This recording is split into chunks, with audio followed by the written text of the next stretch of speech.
C'est ce que l'on peut appeler un passage express au pouvoir. Élue au Parlement suédois mercredi matin comme nouvelle première ministre, Magdalena Andersson a été contrainte de démissionner moins de 8 heures plus tard.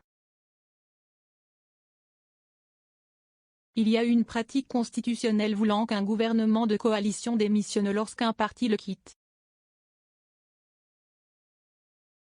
Je ne veux pas diriger un gouvernement dont la légitimité est remise en cause, a déclaré la dirigeante social-démocrate, après une journée cauchemar marquée par la défaite de son budget et le départ de ses alliés écologistes du gouvernement.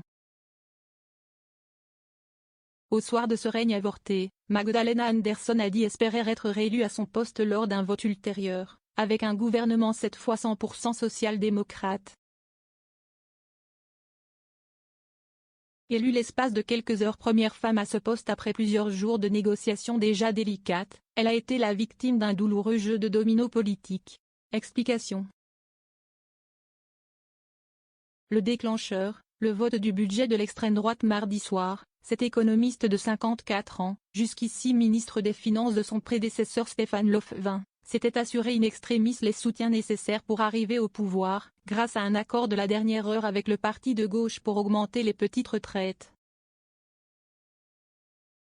Mais un autre parti clé, le parti du centre, mécontent des concessions faites à l'aile gauche, lui a retiré son soutien pour le budget, sans pour autant bloquer son accession au pouvoir. Conséquence, le même Parlement qu'il avait élu dans la matinée a mis son budget en minorité dans l'après-midi, et a adopté celui de l'opposition de droite, préparé pour la première fois avec l'extrême droite des démocrates de Suède, SD. Magda Andersson avait dit pouvoir s'en accommoder. Mais pour son allié écologiste, seul autre parti de la coalition gouvernementale minoritaire, il était inacceptable de gouverner avec une loi de finances portant le sceau de l'extrême droite. Peu après la défaite budgétaire, le parti écologiste a donc annoncé son départ du gouvernement, contraignant Magdalena Andersson à rendre son tablier à peine acquis. Ce n'est pas la mission du Parti des Verts d'appliquer le budget négocié par SD. Notre direction est unanime pour dire que nous ne pouvons pas être dans un gouvernement avec un budget préparé par SD, a justifié la porte-parole du parti, Marta Stenevi.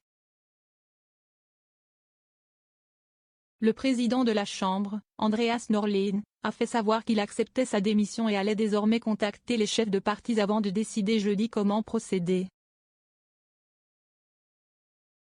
Une nouvelle chance pour Magdalena Andersson constitutionnellement, Magdalena Andersson n'ayant pas encore eu le temps de présenter son gouvernement au roi, ce qui était prévu vendredi, elle n'a pas pu remplacer officiellement Stefan Löfven comme Premier ministre.